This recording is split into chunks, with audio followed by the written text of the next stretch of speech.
Secret Experiments of the Kremlin, the experience of crossbreeding a human with an ape. In the book Red Frankenstein, Secret Experiments of the Kremlin, Oleg Shishkin, host of the author's program The Mysteries of Mankind with Oleg Shishkin on REN TV, leads an open story about the scientific experiments of the Kremlin on the crossbreeding of man with an ape. The research was conducted by Soviet scientist Ilya Ivanov in the 20 pieds with the financial support of the Sovnarkom of the USSR. Active participation in them took scientific institutions of France, Pasteur Institute and the Collège de France. Major scientific authorities of Great Britain, Germany, and the USA were involved in the course of the experiments.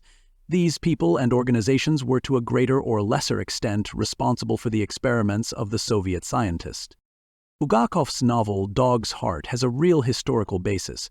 In the Soviet Union, similar experiments were conducted, except that they tried to cross a human and a monkey.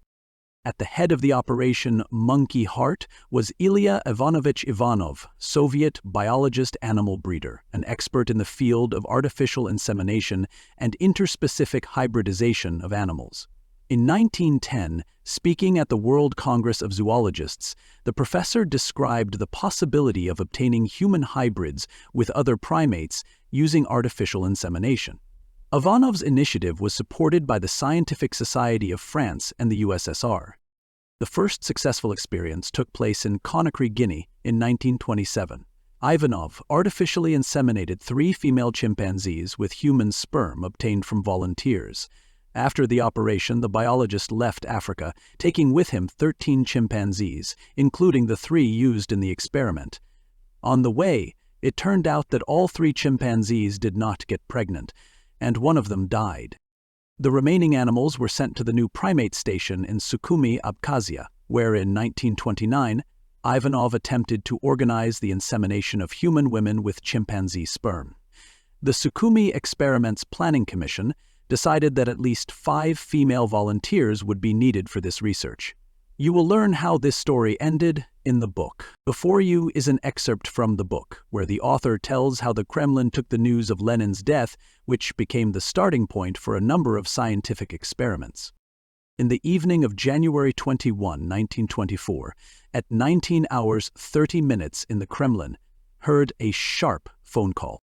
It was Lenin's sister Maria Ulyanov, calling from the Gorky estate near Moscow. Past, literally, at 18:50 Lenin died. In a state of passion, she forgot to hang up the phone, and it hung on the cord for a long time. Communication through this phone was impossible, although the Kremlin urgently wished to check the message. The fatal outcome of the patient was established by Professors Förster, Osipov, and Dr. Elistratov, who were present during the seizure and provided assistance. A member of the Central Committee, Bukharin, was also a witness to Lenin's death. As soon as the doctors recorded the lethal outcome, Nikolai Ivanovich's consciousness became blurred. What he did next makes a stunning impression. "I lifted him in my arms, dead Ilyich, and kissed his feet," one recalled Bukharin. This death was expected. The head of the leader's personal security, Abram Belensky, was in Moscow at the time.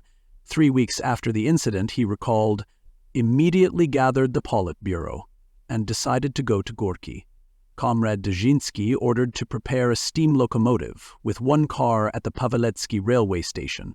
2. A Komu.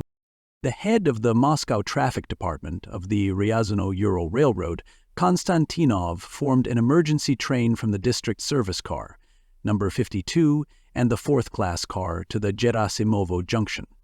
From this station, it was only 2 and more versts to the country residence of the leader. In those hours, all the thoughts of his spiritual heirs were fixed on the estate near Moscow.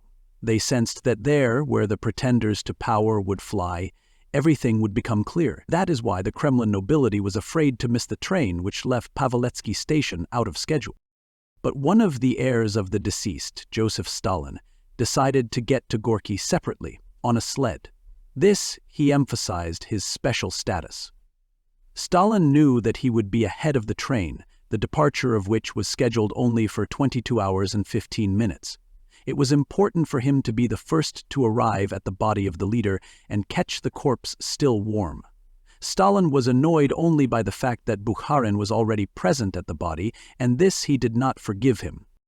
Joseph Vissarionovich accurately regarded the death of the Red Monarch as a signal for the battle of the Bolshevik crown princes for the Kremlin throne. Now every second one became a trump card, and a ride in a common carriage with other competitors was tantamount to unconditional surrender for the Highlander.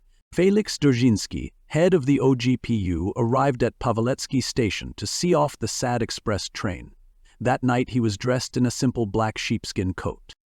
OGPU officers in civilian clothes were wandering along the station and platform. Sometimes, when the frosty wind picked up a snowstorm, the hem of their coats and overcoats opened for a moment, exposing their black Chekist jackets. Dzerzhinsky listened to the party comrades hurrying to Gorky, waited for the train to depart, but did not go himself. Someone had to stay in the capital and start organizing mourning events. Lenin's death was a severe blow to the Bolshevik dictatorship. Political provocations, terrorist acts, coup attempts had to be feared.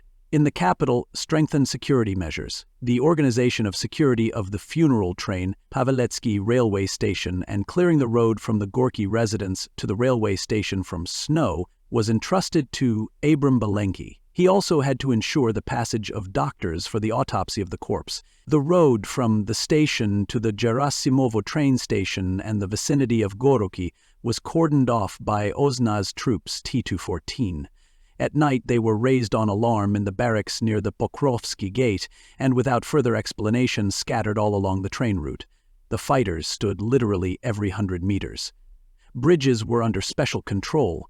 The Kremlin did not want to take any risks. If the train with Lenin's body was blown up by terrorists, the entire leadership of the country would be killed. In these hours, the possibility of a coup d'état increased dramatically.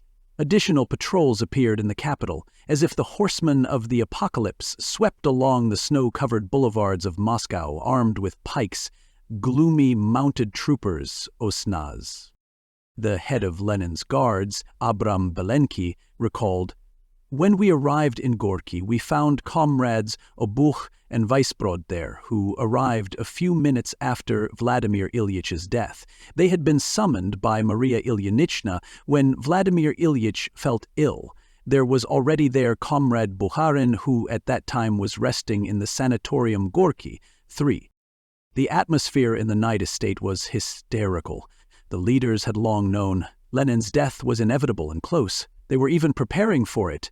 But when the lethal outcome occurred, all the Kremlin gods fell into a deep swoon. Death, the inevitable death, before which even mighty tyrants are powerless, horrified some and paralyzed others." Soviet publicist Mikhail Koltsov wrote of the dead men's nocturnal guests, "Old men. They are slumped downstairs on the sofa. They are wrapped in overcoats, crunching the joints of their fingers and grumpily interrupting each other, remembering everything. They are very important persons in the government of the great Soviet country, led by Vladimir Lenin. They are the heads of great state institutions, those in which the genius of Lenin, politician and fighter, was deployed with the greatest power. But now only old men For months, the sad news had been expected, and many agreed that an early death would be the best outcome for the visibly degenerate leader of communism. Consciousness had already left Lenin for good, and in such a state of what looked like idiocy, the leader could discredit his great ideas. Recalling the last meeting with Lenin in Gorky, the Bolshevik Preobrazhensky lamented, "It cost me a great effort to keep the taken mine and not cry like a child. There is so much suffering in him, but not so much suffering at the moment. On his face, as if photographed and frozen, all the suffering he has suffered recently. 5. Lenin's face and his expression were the main state secret." September 9, 1923.